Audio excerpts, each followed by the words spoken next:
Welcome back. Prostate cancer claims the life of a man every hour in the UK. And today, in a medical first, and here to raise awareness of male cancer, welcome Jason Gardner and Dr. Chris. Now, Jason, we spoke earlier on about your grandfather and his battle with prostate cancer, and it's something you do feel incredibly passionate about, isn't it? Oh, absolutely. I think, you know, any cancer that touches your family, and certainly a relative, is something that becomes a big part of your life. My grandfather, his story is quite typical. He was getting up repeatedly, many times during the night, to go to the toilet, and because of his age, he just put it down to a weak bladder, getting old. Yes. And it was my grandmother that actually said, you know what, this isn't right. You're getting up way too many times, and it's ruining my sleep. So she really forced him to go to see the GP. The GP sat him down. They did a urine test to see if it was an infection. Yeah. It wasn't that. Then they did a PSA blood test, and that came back, and that's when the doctor said, look, we need to do the DRE, which is the digital rectal examination. Yes, and that's the one that most men fear, really, isn't it? And that's the one that you're saying, don't be ridiculous, this is so important, just go and do it. Well, I mean, you know, Philip and I were talking, I mean, the thing is, it's 20 seconds of mild discomfort, but it's peace of mind. Yes, and absolutely. if you get it, my grandfather is still alive because of that examination. Okay, so Dr. Chris, who is most at risk of prostate cancer? Well, obviously men, but as you get older, right? Yes. 90% of cases occur in the over 60s, over 65s. And in fact, it's interesting, you know, when they did biopsies or post-mortem examinations on men aged over 80, 80% of those men had prostate cancer in the body, but it didn't cause their death. They just lived with it. And that can happen. Prostate cancer can be aggressive in many, many patients. It's very slow growing, and you just got to keep a watch on these guys. You needn't do anything. Wakeful watching. And in men, it kills the same amount of men as lung cancer does. So really, it's a big killer, this one. This is something that you need to watch for. Yeah, and there are certain people at risk. Obviously, older men are at risk. If it's in your family, that increases your risk. Yes. Especially if it hits somebody under the age of 60. Also, if you're Afro-Caribbean or African-American, you're at increased risk. And then diet can influence. If you look at Japan, Asia, Sweden, where they eat a lot of meat, a lot of fish and very little meat, prostate cancer is rare until they start eating the Western diet. Is that true?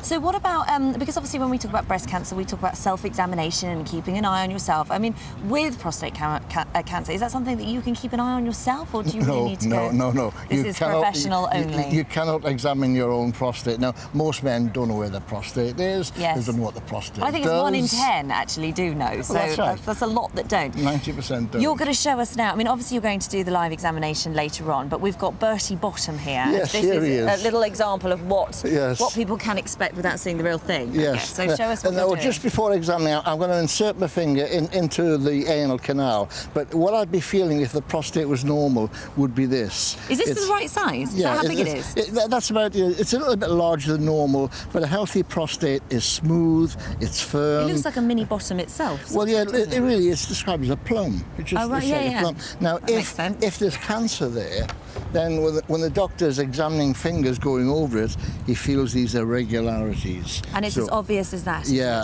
and these are quite firm, quite craggy to feel. And the way they feel it is through the rectum wall. So you have to feel it through the muscle. So I mean, I'll just do a demonstration on Bertie Bottom here. Okay, yeah. That's just to lubricate the finger, and basically the finger is just the patient curls up their knees in the fetal position, and the doctor then just examines the anal canal by pushing the finger right in, the full finger length, and now there's a model prostate in here, and it's a model of a cancerous prostate. It's very irregular, it's enlarged, it's very, very hard. Okay, right, Dr. Chris. Well, Phil is inside our trailer now, so let's see what Phil's got to say. Thank you very much. Yes, Simon Lord is here. This is for November, isn't it? Absolutely. It's looking very good, by the way. Thank you. What's the group that you're from? We are all from Oxfordshire Prostate Cancer Support Group, which we set up at the beginning of this year to support patients with prostate cancer. Now, you discovered that you had prostate cancer from a PSA test. Correct. Why did you go for the test? My father had benign problems with his prostate in his 60s. And in fact, the previous owner of my last house couldn't help his wife move out because he'd had prostate cancer surgery, aged 52, 53. So I knew that prostate cancer was a possibility from 50 onwards. And you're 52 now, are you? I was 50 at diagnosis. Oh, right. Okay. And so what did the test involve? What is a PSA? PSA test is a blood test. Yeah. It goes off to a lab and comes back with a number. And then once you'd found out that it was positive, what was the next step? The next step was to be referred to my local hospital for investigations where I had a biopsy. Yeah. And the results? That was positive. Yeah. And so once you'd had obviously then you have to have your prostate removed. Well, a lot of guys are worried. I mean, we read a lot about if you have your prostate removed, there's erectile dysfunction, there are bladder issues. Do you have any of those problems? Luckily, I had no bladder issues. I was dry from the day I had my catheter removed after surgery. Yeah. Erectile dysfunction is common, and I'm still suffering from it, but it's getting better. Yes, and it's something that can improve over time. It can improve, and it can be managed. And next to you, we've got George Goldsmith. He's 73. Your grandfather and your father died from prostate cancer, didn't they? And you say that this is not actually something that you took very much notice of. No, then my brother had it, John, who's here today. He had his 5 years ago, and he threatened me to have my PSA read regularly, and I sort of refused to start with, but then saw the light, and I had my PSA tested, and it was steady for 2 years, then up it went, and within 8 weeks I'd had my prostate removed. What sort of side effects have you experienced? Well, there's the normal incontinence, incompetence.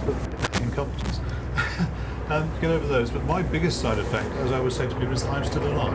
Yes, which is a great side effect to have. That's right, yes. And next to you, we've got Dave Beasley. He's 63. You're currently undergoing radiotherapy, aren't you? You've got That is correct. 11 sessions to go.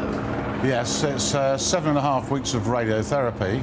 I've done 26 days, so I've got 11 days left to go. Yeah, and so what's your prognosis? What did the doctors say?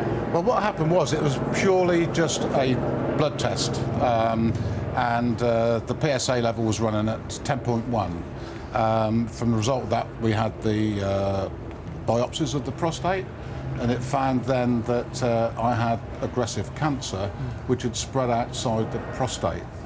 I think that the important message is I had no symptoms prior to actually having that blood test, and that's the message we need to push out to all men to get checked.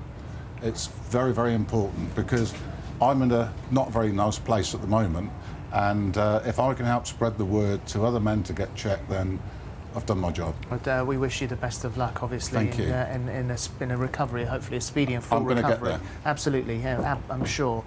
Paul, you've agreed to have the test today. I have. My father-in-law is a lion of a man, Alan, former senior police officer, was diagnosed a few years ago. Thankfully, he's recovered. It was very tough at times, and I'd never really even thought about it before then. I'm in my 50s now, so I thought, you know, it's a responsible thing to do, and everybody, when you hit a certain age, should consider at least having the blood test. Well, I have a full medical every year for tele-insurance. It's required, and I had it two weeks ago, actually. And I think guys are terrified of it. I mean, the mere fact. Jason was saying, I don't know whether he mentioned it in his interview, but he was saying that some guys even feel it's some sort of mar on their sexuality to have this, you know, the digit test, the test that Dr. Chris is going to have on Paul a little bit later on. The thing about this as well, I mean, my dad was sadly diagnosed, he's recovered, but with colon cancer, and all of us were told in the family, I've got 4 brothers, that we needed to have the camera check. Yes. Now, actually, the camera check is the thing that you think is mechanical and cold. This is just something that needs to be done. It's purely functional. Yes, and also guys are useless at recognising and reading their own bodies, and if there is something that they think is wrong, and actually doing something about it. Correct. And as you say, you know, you really have to take notice. I think the message should go out to wives and partners to drag their men along to the GP surgery and get checked. And I have to say, I'm lucky in lots of ways that I'm in this position, because it's allowed me to sort of go out and help others. And more importantly, people like the wives and the family, they're involved as well. So the support groups are out there to help them all. Well, thank you, guys. We'll see you again a little bit later on.